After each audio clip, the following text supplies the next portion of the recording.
नमस्कार प्रेक्षकांनो, सावळ्याची जणू सावली या मालिकेच्या आजच्या भागामध्ये आपल्याला असं बघायला मिळणार आहे. अप्पू हट्टालाच पेटलेला असतो. तो सारंगच्या खोलीत येतो.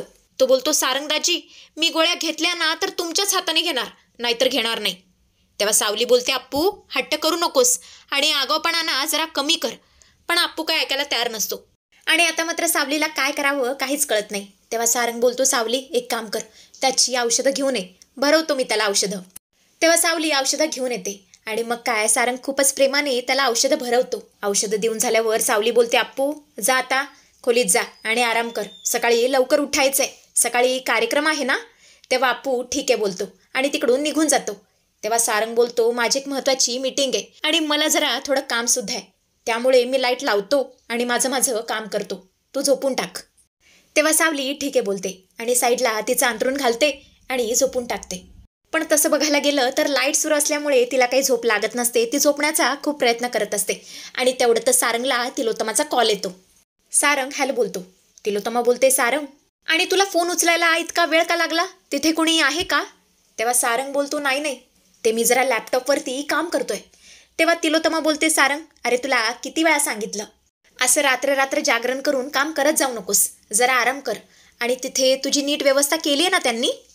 तेव्हा सारंग बोलतो, हो आई, सगळी व्यवस्था ना खूप छान केली आहे आणि तसंही गावाकडचं वातावरण आहे, त्यामुळे सगळं नीट आहे, खूप मजा येते मला इकडे. आणि सकाळचा नाश्ता तर काय कमाल होता, तुला काय सांगू, थालीपीठ होतं. तेव्हा तिलोत्तमा बोलते, अच्छा मग थालीपीठ कोणी केलं होतं. तेव्हा सारंग बोलतो, सावलीने. आणि हे सगळं ऐकून तर तिलोत्तमाचं डोकंच फिरतं. ती बोलते, सारंग तुला का कळत नाहीये, माझा त्या मुलीवरती जरा सुद्धा विश्वास नाहीये, ती तुझ्यावरती जाळं टाकण्याचा प्रयत्न करते आणि तू तिच्या जाळ्यामध्ये अडकत चाललायस. तेव्हा सारंग बोलतो, आई तू अजिबात टेन्शन घेऊ नकोस, काय चांगलं काय वाईट हे मला चांगलंच कळतं आणि तशीही तुझी शिकवण आहे, चांगल्याला चांगलं म्हणायचं आणि वाईटाला वाईट म्हणायचं. आणि तसंही थालीपीठ चांगलं होतं तर त्याला चांगलंच म्हणणार ना, त्यामुळे तू जास्त लोड घेऊ नकोस, निश्चिंत राहा. असं सांगून तो तिलोत्तमाची चांगलीच बोलती बंद करतो. तिलोत्तमा बोलते, बरं ठीक आहे, ठेवते मी फोन, असं म्हणतच ती फोनच कट करते. पण ही खाली झोपलेली सावली मात्र जागीच असते. तिने सगळं ऐकलेलं असतं आणि तिचं कौतुक ऐकून तिला जाम भारी वाटतं आणि तिच्या चेहऱ्यावरती क्यूट अशी स्माईल येते. पण इकडे मात्र या तिलोत्तमाचा चांगलाच मूड ऑफ झालेला असतो. ती डोकं धरून बसलेली असते आणि तेवढ्यातच तिच्या खोलीमध्ये ऐश्वर्या येते आणि बोलते, मॉम काय झालं, तुम्ही काय इतक्या टेन्शनमध्ये दिसताय. तेव्हा तिलोत्तमा बोलते, आत्ताच माझं सारंगशी बोलणं झालं आणि त्याने मला काय सांगितलं माहितीये का, तो तिकडे मजेत आहे, खातोय पितोय आणि सकाळीच त्याने थालीपीठ खाल्लं, त्या पोरीने बनवलेल्या पदार्थाचं तो कौतुक करत होता. आता तू म्हणशील ही तर फार छोटी गोष्ट आहे, यात त्रास करून घेण्यासारखं काय, पण अशा छोट्या छोट्या गोष्टींनी संसार उभा राहतो. मला तर कल्पनाच करवत नाहीये, माझा सारंग आणि ती मुलगी छान पद्धतीने संसार थाटतायत. शी. तेव्हा ऐश्वर्या बोलते, मॉम तुम्ही अजिबात टेन्शन घेऊ नका, तसं काहीच होणार नाही आणि ते मी होऊ देणार नाही. तर आता रात्रीची वेळ असते. सोहम ताराला भेटायला बोलवतो झाडाच्या मागे. बबलू म्हणत असतो, सोहम ती नक्की भेटायला येणार आहे ना. तेव्हा सोहम बोलतो, हो रे येणार आहे, हो म्हणून तिने मला स्वतः मेसेज केलाय आणि मला खात्री आहे ती नक्की येईल. आणि तेवढंच तिथे तारा येते. सोहम बोलतो, तारा आली, बबलू एक काम कर, तू ना इथे वॉचमॅनगिरी कर, कोणी आलं की लगेच मला सांग. आणि अशा प्रकारे तारा आणि सोहम दोघेही गुलगुल गप्पा मारू लागतात. तेव्हा तारा बोलते, काय मग सोहम, गावात मन रमतंय की नाही. तेव्हा सोहम बोलतो, हो रमतंय ना. तेव्हा सोहम बोलतो, हो खूप रमतंय, ज्या मजा येते आणि तसंही गावात कोणीतरी माझं स्पेशल आहे ना, मग रमणारच. असं म्हणतच दोघी आता एकमेकांच्या डोळ्यात बघू लागतात आणि तेवढं सखदेव बाहेर येतो. बबलू त्याला पाहतो, तो आता जोरजोरात ओढू लागतो, सोहम आला रे आला सखदेव आला, आला रे आला सखदेव आला. आणि मग ही तारा लगेच सोहमच्या मागे लपून बसते. सखदेव आता त्यांच्या जवळ येतो आणि बोलतो, तुम्ही दोघं इथं काय करताय झाडाच्या मागे. अहो गावात असे मोकाट फिरत जाऊ नका, अहो या गावात ना बिबटा फिरतोय, बिबटा, चला आता आतमध्ये पटकन. तेव्हा बबलू बोलतो, हो आम्ही येतो, तुम्ही वा पुढे. तेव्हा सखदेव तिकडून निघून जातो आणि मग तारा सुद्धा तिकडून सोहमला बाय बोलते आणि निघून जाते. तर आता दुसऱ्या दिवशी सकाळी आपण पाहतो तर काय, पहाट झालेली असते. सावलीला जाग येते. ती तिच्या अंथरुणाची घडी घालू लागते आणि बरोबर त्याच वेळेला कानूला सुद्धा जाग येते. ती उठते, अंथरुणाची घडी घालते आणि अंथरूण ठेवण्यासाठी ती सावलीच्या रूमच्या समोरून पास होत असते. पण बरोबर तिचं खोलीत लक्ष जातं. ती पाहते तर काय, सावली खाली झोपलेली असते आणि अंथरुणाची घडी घालत असते आणि सारंग एकटाच बेडवरती झोपलेला असतो. आणि हे सगळं दृश्य बघून तिला खूप मोठा धक्का बसतो, तिला खूप मोठा शॉक बसतो. जणू काही तिच्या पायाखालची जमीनच सरकते. ती मनातल्या मनात विचार करते, म्हणजे याचा अर्थ सावली मला खोटं बोलली. तिने आम्हाला सत्य सांगितलं नाही, आम्हाला अंधारात ठेवलं.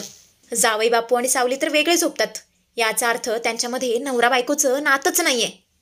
पण सावलीच्या लक्षात आलेलं असतं की कोणीतरी आपल्याला दरवाज्यातून बघतंय. ती आता दाराकडे बघते, पण कानो तिकडून गायब झालेली असते. सावलीला जाम टेन्शन येतं. ती मनातल्या मनात बोलते, अरे बापरे, कुणी आलं होतं का? कुणी मला या अवस्थेत बघितलं तर नसेल ना? पण इकडे मात्र कानू ढसाढसा रडू लागते. तिला खूप वाईट वाटलेलं असतं आणि आजचा भाग इथेच संपतो. तर 8 तारखेच्या प्रोमोमध्ये आपल्याला असं बघायला मिळणार आहे. तर कानूला या गोष्टीचं खूप वाईट वाटलेलं असतं. तिला काय करू आणि काय नको झालेलं असतं. ती आता सखदेव आणि एकनाथाला झाडाजवळ बोलवते, म्हणजे घराच्या बाहेर जे झाड असतं ना तिथे बोलावते आणि बोलते, मला तुम्हा दोघांना खूप म्हणजे खूप महत्त्वाची गोष्ट सांगायची. तेव्हा सखदेव बोलतो, आई अगं मग हे सगळं आताच सांगायचं ना, असं चोरून बाहेर बोलून सांगायची काय गरज होती? तेव्हा एकनाथ बोलतो, तेच तर. तेव्हा कानू रडू लागते आणि बोलते, गोष्टच तशी आहे. आणि अशा प्रकारे सकाळी घडलेला सगळा प्रकार ती त्या दोघांना सांगते आणि बोलते, जावई बापू आणि सावली आपल्याशी खोटं बोलले. त्या दोघांमध्ये नवरा बायकोचं नातं नाहीये. ते दोघेही वेगवेगळे झोपतात. जावई बापू बेडवर झोपतात तर सावली खाली झोपते. आणि हे सगळं ऐकून तर सखदेवाला एकनाथाला खूप मोठा धक्का बसतो. एकनाथ जोरजोरात रडू लागतो. तेव्हा सखदेव बोलतो, म्हणजे याचा अर्थ आपली सावली आपल्याशी खोटं बोलली. म्हणजे इतके दिवस ती आपल्यासमोर खोटं चित्र उभं करत होती, खुश असण्याचं नाटक करत होती. याचा अर्थ ती तिकडे खुश नाहीये आणि जावई बापू सुद्धा तिला सामील आहेत. तेव्हा एकनाथ बोलतो, हे माझ्या साऊ बरोबर काय घडलं? कारण मी माझ्या साऊला अशा अवस्थेत नाही बघू शकत. तेव्हा सखदेव बोलतो, आपण एक काम करू, आपण चंद्रकांतजींना फोन करू. तेच काहीतरी करतील. कारण तेच असेत त्या घरामध्ये जे आपल्या साऊला समजून घेतात आणि तिच्या कडेन आहेत. तेव्हा एकनाथ बोलतो, वय वय एक काम कर, त्यांना फोन कर. तेव्हा सखदेव त्यांना फोन करतो. चंद्रकांत बोलतो, बोला एकनाथजी, काय म्हणताय, सगळं बरं आहे ना? सावली सारंग कसे आहेत, बरे आहेत ना? पण एकनाथ मात्र रडू लागतो. चंद्रकांत बोलतो, काय झालं, तुम्ही का रडताय? तिकडे सगळं ठीक आहे ना? सारंग सावली ठीक आहेत ना?